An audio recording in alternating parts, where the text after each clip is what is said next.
Hey YouTube, how are you doing today? Let me share a few words of wisdom that I found with dealing with toxic people.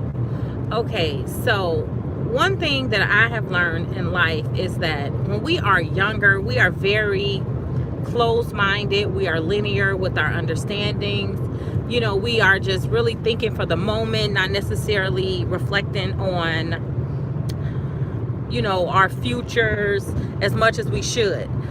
And there are times where we are just really wanting to mature.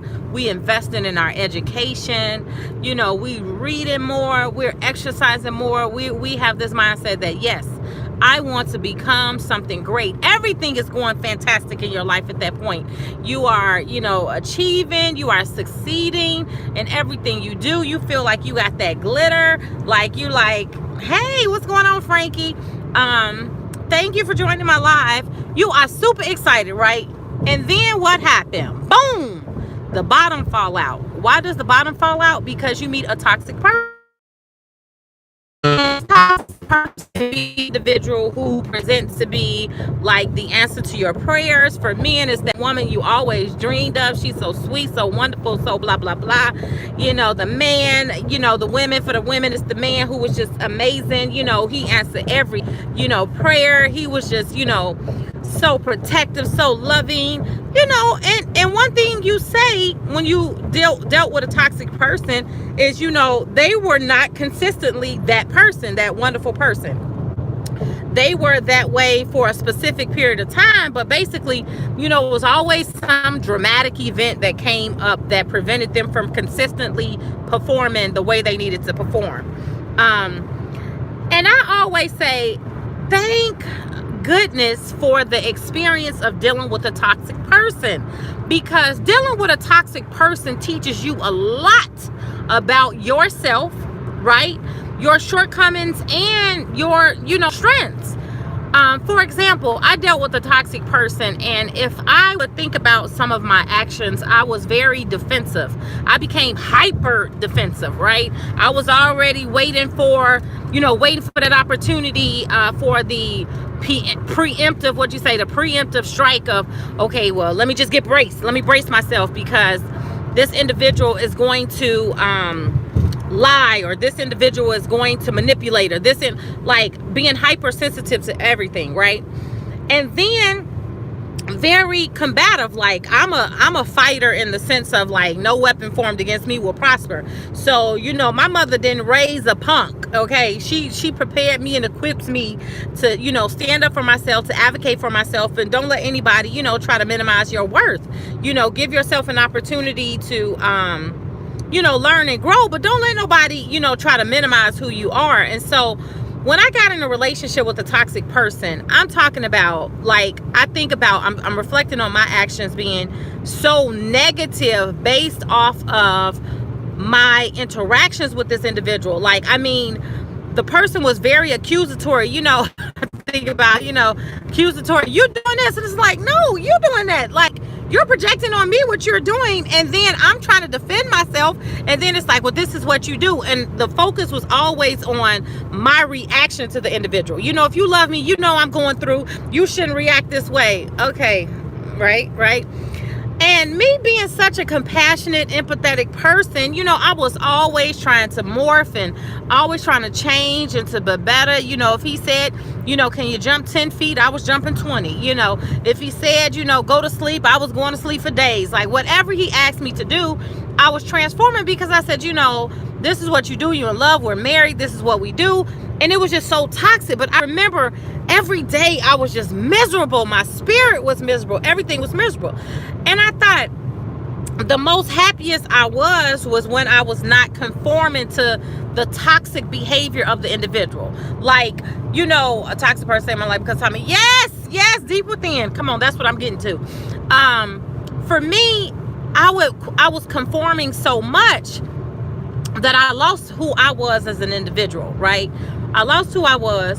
But then I realized the peace that I had at times when I was dealing with that individual was basically when I lowered my expectations and my mindset of that individual. Like, I would say I was married, but in my mind I was like, you're not dependable, you're inconsistent, you're emotionally unstable, you're emotionally reckless. Like, those were your actions. You can't say I love you and then your actions display how much hatred you have towards somebody. And then you're wondering, why? I've not done anything but try to love you. Everything that you fell in love with, this is who I am. I have not changed. And I realized that person had changed. And I did change to the degree of being so defensive, so emotionally broken and sad. Like, I was a walking depressive person, and I'm normally happy and smiling. I look at some of my photographs, all you see is deadness in my eyes. Like, it was just, I was so completely dead. And it's funny how when I thought about that, when I was in it, I was like, oh my God, this is the worst thing. And no matter when I tried to leave or end the situation, it was always the threat of, I'm going to kill myself. I need you. I'm sorry. I'm so sorry. And then I will fall for the trying to rescue that person once again, right? Hold on a second, guys. I'm trying to go through this. Then I went through the trying to rescue that person again, denying how I felt, right? Denying how I felt, but more trying to cater to that person's needs. Now, when I got delivered, because literally I was delivered, mentally, but physically I needed to get out of that situation, and I knew the situation would end up in something very harmful. And I was like, it wasn't going to be me. So I'm just saying that. And I said, Lord, protect me, because you know me, it's not going to be me. I got kids to raise. I'm going to fight to the death. If I'm limp, blind, or whatever, I'm going to fight to the death. And I remember my prayer was like, Lord, let this person just leave on their own accord, even though they threatened to leave all the time. Like, basically, the toxic individual I was a habitual liar, serial cheater. Every time they got a new attention from a new woman, they were leaving their wife and their kid. Like, it was just drama all the time. It was like drama. And so, and even then, that person would never be like, it would be, oh, I was stressed, that's why I did that. Oh, I was this. And I said, toxic people never take accountability for their actions. They never take accountability for their actions. They always have somebody to blame, whether it was their parents, whether it was the school, when they were younger, whether it was the bullies, whether it was, the pastor, they never take accountability for themselves. Their exes, this would happen because of my ex. Like, okay, well, what was your role and responsibility? And so when this individual for the last time left and didn't even have a clue that it was after a prayer I had, all I could say was okay. And this person got so angry. Okay, you're gonna be begging for me to come back. You ain't nothing but this, you ain't nothing but that. And I just said, okay. It was the night I had so much peace, because what I realized, the power to control all of the situation dealing with that person was really within me. Like, I had the strategy to get out of the situation. I just did not have the courage. I didn't have the courage at that time. And you got to think about too what religion plays in that as well, because that religion was a big part for me, and that I didn't have the courage. But I said, coming out of dealing with that, I would not change my life in that experience at all. And this is a challenge when you're dealing with a toxic person, because if you're not careful, you will start morphing into that person. I would think like, I'm happy. Why am I sad all the time? Why am I angry all the time? Why do I have, this feelings of insecurity? I've always been, there are certain things I can change about myself. But for the most part, I believe that I'm an amazing person, that God has blessed on this earth to do some amazing things. And I am living that purpose every day in my life. Whether I'm walking in the store, whether I'm driving down the road, I am walking in purpose, right? And so that has always been my mentality as forever, right? And that was my mentality before I met that person. But when I got in a relationship with that person, if not every day, every other day, would tear me down constantly. Oh, you think you all this? I could be in the mirror just putting on makeup. Why are you putting on makeup? You just always want some attention. It's like, leave me alone. I could be sitting reading a book. You read too much. It's like, leave me, just picking. Toxic people always pick. They got to pick. Like, this is their petty game. Like, that's that self-esteem they want to tear you down. First of all, when you are secure and whole in yourself, you can celebrate other people, right? And so coming out of that situation, and for me, it's been like 8 or 9 years now, like, I'm not in that relationship, you know, and I said, what? First of all, I tried to understand how I got in that situation. And for me, I always say I was primed for the picking, because I grew up with my mother to the age of 13, and, you know, then with my father from 13 to 16. After 16, I was on my own. And so basically, I had been going through life, really learning a lot. Oh, hey, Frankie, right. I have been learning a lot. Oh, that's Jess. Okay.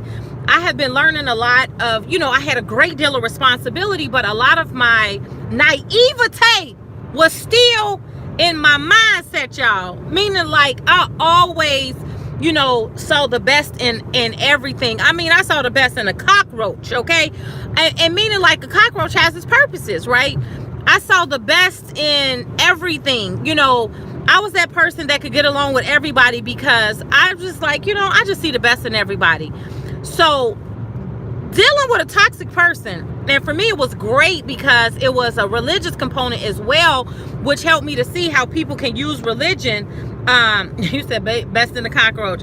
I'm telling you, like, you know, the cockroach served its purpose. I had such a very naive, sheltered mindset, even though I went through a lot of things that developed my street savviness. I still was very socially, I was very underdeveloped. I'm talking about, like, I just believe what people said. Like, you know, if you said, you know, I fly to the moon, I would say, well, do you think you fly to the moon? Well, if you think you fly to the moon, hey, you fly to the moon. There's no, like, I wasn't invested in conversations. I've never felt comfortable questioning people, because I wasn't raised to question anybody. I was raised to, my mother was schizophrenic, so you could never question her, because that will, you know, enhance an episode with schizophrenia. So, you know, it's like, you don't trust me. You're like, oh Lord, I don't even want to ask. And so in relationships or dating, you know, I did those things, right? I was very, and I never forget the toxic person. This is the thing that's so crazy. What attracted me to him was the fact he was so dang on controlling. I said, oh my God, this is me. I said, this man is so concerned about me. You know, he's trying to find out, you know, my schedules. He's calling, checking on me. He's showing up to places, bringing me flowers, you know, doing all these wonderful things. I think for Valentine's Day, he brought me a brand new car. I'm like, this man loves me. He is so special. I could care less about anything else. And then when I think about all of the self-serving motives, because it was, to me, and I don't even know if this individual knows their struggles or whatever. I really don't care. Lord, just pray for him, bless on him, leave me alone. Please just set me free. But I realized that I had to go through that experience, because in my mind, I was still naive in believing that, you know, people in church behave a certain way. People in church behave a certain way. People in church behave a certain way. People in, you know, if you're in a marriage, you know, you're supposed to behave a certain way. You know, people wouldn't just go out and lie and manipulate and da-da-da-da. Even though I've seen certain things, I always said, well, those people did those certain things because they had these type of issues. Well, no, when you in church and you trying to better your life, you know, the word is just going to, you know, resonate in your mind, because that means nothing if a person is not taking it, receiving it, if they don't want to become a better person. So I was like, I remember in it, I kept saying, Lord, I felt like I was going to die. I said, I'm going to die. I mean, you guys don't know, like, but I developed a heart condition. I had heart surgery. And let me tell you, the griminess of the demon that was in the individual I was in a relationship with, the night before heart surgery. I'm supposed to be preparing for heart surgery, getting my mind set. I'm about to be in this hospital. You know, I don't know if I'm going to lose my life. I just fear.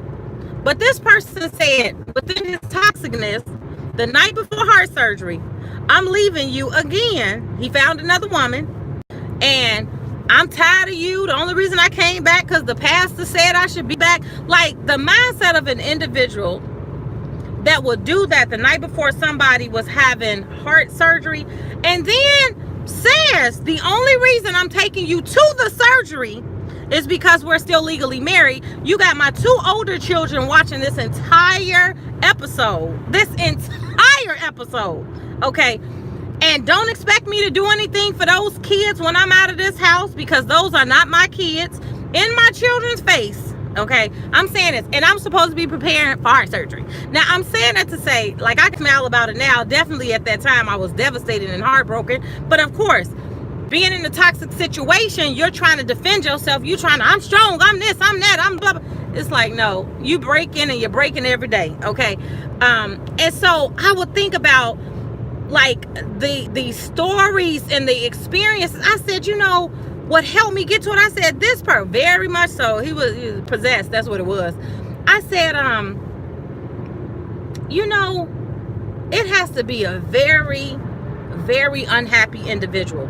And then I started trying to analyze and come to that point of, when did they get disgruntled,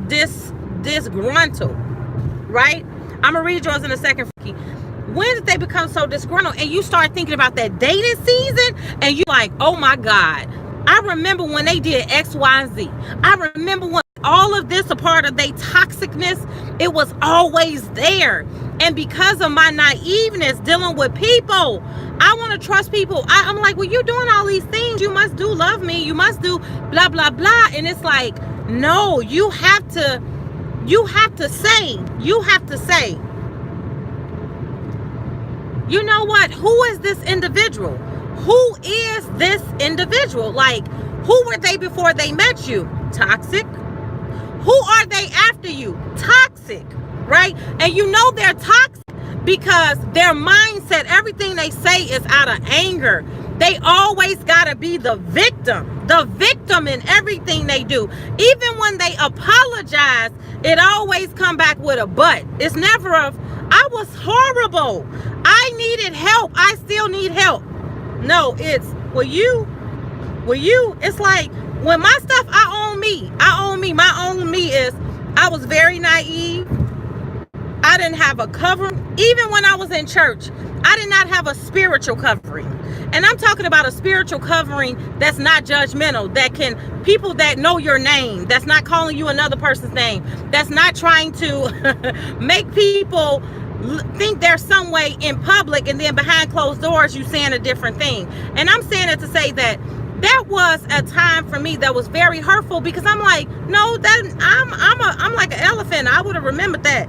Now, if you had something to say, or instead of attacking me because the situation didn't work out, why don't you say, you know what? Just a mess. It was just a mess. It just wasn't right. But, and then I think about, let me tell you guys, when you're in a toxic situation, the worst thing you can do is to try to get people to advocate for you who really don't respect you. And I'm going to say this, respect you or have low expectations for you. Me, my testimony, becoming pregnant at the age of 15, being a teen mom at 16, you know, in the black culture, there's a lot of hypocrisy. Let me say that. There's a lot of people who feel like, I don't deserve to have any blessings because I'm unclean, right? I've lived a sinful life or whatever. Never do they, rarely, let me not use an absolute. Rarely do they try to understand and say, you know what? This young woman seems to be awesome in some areas, and I see she struggled in some areas. None of us is perfect. Let me help love her to life. No, you want to sit there and say, well, let me dig on you. Okay, she divorced. She was a teen mom. She has 2 children, and now she's with somebody else. That situation did not come. Oh, she's the fault. She's the problem. Instead of saying, you know what? Maybe she needed some covering. Maybe she needs to say, baby, I know you got a big heart, but you can't take on all projects. You can't. No, it's rarely that understanding. That's why when I minister to people, I'm coming from a place of honesty and love and saying, look, we all have fallen short. Don't sit in that fall. Get up out that valley, because that valley is meant to teach you. Even, you know, my message dealing with a toxic person. When I was dealing in that situation, I thought, God, you know, do you hear me? Do you see me? Like, I'm trying to cry out. Like, it was, y'all could blow on me and I would cry. Like, I was so hurt. It was so much hurt. And I wanted somebody to see. I was trying to be strong for my children, trying to be strong in my job, trying to be strong here, strong there. And it's like nobody was taking care of me. Nobody. And I feel like the only way that God got my attention was when I developed that heart condition, because it was like it came out of nowhere. They don't even know how it developed, why it developed or anything. And I said that was God trying to get my attention to say, because just like my cardiologist said, the heart is the only organ that wants to stop you dead. And, this is helping me to see, I know, right, Jess? Because it really impacted me about Kim Porter, okay? And this is why I had to get on here and do this live, because Kim Porter's death just truly impacted me so greatly, because this is a beautiful woman by, beautiful children, a great mother, loved her children, and she died of cardiac arrest. That's what the reports are saying. And me having my own heart challenges, me understanding, that there are toxic people in your life who want to see you dead, and I know people in her family did not want to see her dead, but I'm just saying, dealing with toxic people, their goal is to destroy you. Their goal is not to help you or be a blessing. So any way they can dig and make your life even worse, they will. And I feel like I'm transitioning a little bit, because I'm saying this to say that when we in that situation with toxic people, it feels so suffocating. It feels so overwhelming. It feels so, discouraging. You feel that you are the farthest from God. If you are with an individual, and I'm going to tell you guys this, if you are with an individual that does not bring you closer to the Lord, that is of the devil. I don't give a damn if they are your husband, if they are your wife, if they are your best friend, if they are not helping you to develop a confidence within you that is electrifying, that everybody who comes around you, they just like, I need a little bit of that love. I need that. Where you're not walking love and you're not walking light, that is of the devil. And the devil, it is very true, the devil comes to steal, kill, and destroy. He will do that in your life. He will do that by sending people who pretend to be for you against you, and they'll turn on you, right? They'll get close to you and turn on you. And going back to, dealing with toxic people, I thought, man, this was so hard. Why am I going through this? Lord, why did you have me go through this experience? My heart, I have tried to just love everything. I thought, man, it's so funny. My testimony